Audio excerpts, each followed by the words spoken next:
Hey guys, today in this video, I'm going to show you how you can book a hotel in Agoda without the credit card.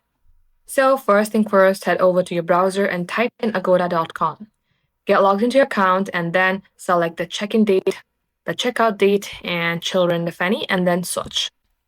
Now you'll see all the hotels that you have searched for, but if you look in your left-hand side, you will see that you can book a hotel without a credit card. Under filters, go ahead, check that box, and let's go ahead and filter it down to some of the hotels that accept your request even without the credit card. So let's go ahead and select this one. Select view this deal, select book now here. And now here type in your first name, your last name, your email address, your country, and phone number, which is completely optional. If you have any special request, check this box. If not, let's go ahead and select the next step, which is also our final step. And now here you will see two options. One is credit or debit card, which you can avoid by checking this digital payment. And it says you have chosen to pay by Afterpay. You will be forwarded to Afterpay website to proceed this transaction.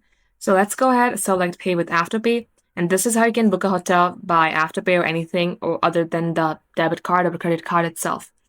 And this is how you can book a hotel without the debit or credit card. Thank you all for watching, guys. We will catch up in our next upload.